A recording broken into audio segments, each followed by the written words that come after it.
আজকে আমরা কবি জয় গোস্বামীর অস্ত্রের বিরুদ্ধে গান কবিতাটি আলোচনা করব। কবিতাটি আলোচনা করার পূর্বে আমরা কবি সম্পর্কে সংক্ষেপে দুই একটি তথ্য জেনে নেব।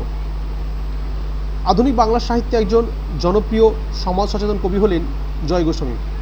তার উল্লেখযোগ্য কয়েকটি কাব্যগ্রন্থের মধ্যে আমরা বলতে পারি ভূতম ভগবান, ঘুমিয়েছে ঝাউপাতা, পাগলি তোমার সঙ্গে ইত্যাদি। আমাদের আলোচ্য কবিতাটি কবি জয় গোস্বামীর পাতার পোশাক কাব্য থেকে নেওয়া হয়েছে। এই কবিতাটি একটি যুদ্ধবিরোধী কবিতা। কবি সমাজের দাঙ্গাবাজ, যুদ্ধবাজ, স্বার্থন্বেষী মানুষদের বিরুদ্ধে গানকে সম্বল করে, গানকে আঁকড়ে ধরে রুখে দাঁড়াচ্ছেন। কারণ কবি মনে করেন যে দাঙ্গাবাজ, যুদ্ধবাজরা যে অস্ত্রের ব্যবহার করে সেই অস্ত্র সমাজে কখনো শান্তি আনতে পারে না। তাই কবি কবিতার শুরুতেই বলছেন, অস্ত্র ফেলো, অস্ত্র রাখো পায়ে, আমি এখন হাজার হাতে পায়ে এগিয়ে আসি উঠে দাঁড়াই, হাত নাড়িয়ে বুলেট তাড়াই, গানের বর্ম আজ পড়েছি গায়ে। অস্ত্র ফেলো অর্থাৎ কবি এখানে অস্ত্র ফেলে দেওয়ার কথা বলছেন, অস্ত্র ত্যাগ করতে বলছেন, যে অস্ত্র ত্যাগ করো, অস্ত্র তা হাতে তুলে নিও না, কারণ অস্ত্র হাতে তুলে নেওয়ার জিনিস নয়। অস্ত্রকে পায়ের কাছে সমর্পণ করে দাও, পায়ের কাছে রাখো, কারণ এই অস্ত্র রক্তপাত ঘটায়, সাধারণ মানুষের জীবন কেড়ে নেয়, সাধারণ মানুষের জীবনকে বিপন্ন করে তোলে। তাই কবি সেই জায়গা থেকে অস্ত্র ফেলে দেওয়ার, অস্ত্রকে ত্যাগ করার বার্তা দিচ্ছেন। আমরা বর্তমান সময়ে যদি দেখি দু একটি ঘটনার দিকে, যে আমাদের ভারতবর্ষের কাশ্মীরে পহেলগাঁও, সেখানে কিছু সাধারণ ভ্রমণ পিপাসু মানুষ দাঙ্গাবাজ, যুদ্ধবাজদের কবলে পড়ে, দাঙ্গাবাজ, যুদ্ধবাজদের অস্ত্রের দাপটে তারা তাদের মূল্যবান জীবনটাকে হারিয়েছে।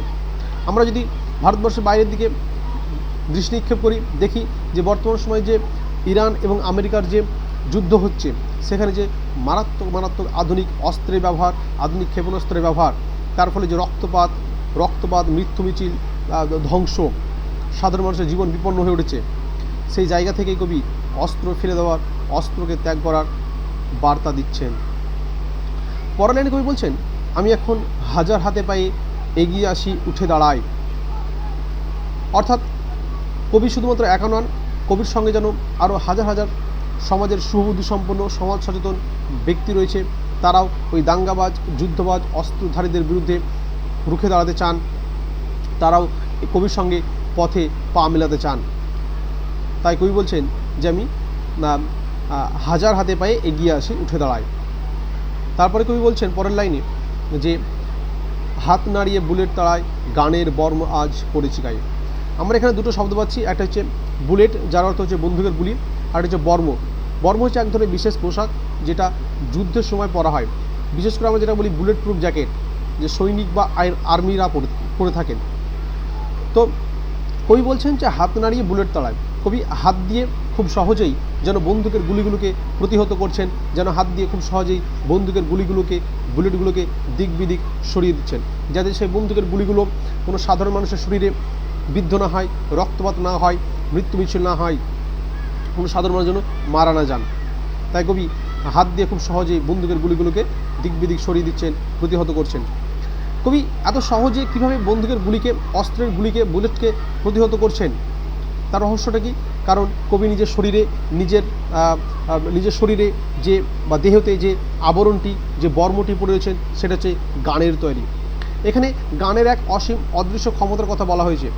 গানই পারে অস্ত্রের দাপটকে প্রতিহত করে হিংসাকে জয় করতে, মানুষকে এক সূত্রে গাঁথতে, এবং গানই পারে একটা মানুষের মধ্যে একটা ঐক্য তৈরি করতে, ওই দাঙ্গাবাজ, যুদ্ধবাজদের বিরুদ্ধে দাঁড়াতে মানুষকে সাহস যোগায়। তো কবি সেই গানের তৈরি বর্ম পরে, গানের তৈরি সেই পোশাক পরে, আবরণ পরে ওই বন্দুকের গুলিগুলোকে খুব সহজে প্রতিহত করছেন। এখন আমাদের মনে একটা প্রশ্ন আসতে পারে, তাহলে এই গান কি বর্তমান সময়ে যে আমরা রাস্তায় ডিজে গান শুনি সেই গান? না, এই গান হলো মানবিকতার গান, মনুষ্যত্ববোধের গান, যে গান কবি চণ্ডীদাস গেয়ে গেছেন, শুনুহ মানুষ ভাই, সবার উপরে মানুষ সত্য, তাহার উপরে নয়। অর্থাৎ এই ব্রহ্মমণ্ডলে, এই বসুন্ধরা, এই জগতে, এই পৃথিবীতে যাহা কিছু রয়েছে তার সকলের ঊর্ধ্বে মনুষ্যত্ব, মানুষই শেষ কথা, মানুষই সবার উপরে, মানুষই শ্রেষ্ঠত্ব অর্জন করে। কবি সেই মানবিকতার কথা, সেই মানব ধর্মের কথা বা মানব ধর্মের গানের কথা, মনুষ্যত্ববোধের যে গানের কথা, সেই গানের তৈরি বর্মকবি পড়ে অস্ত্রের যে দাপট সেটাকে প্রতিহত করছেন। ধন্যবাদ স্যার।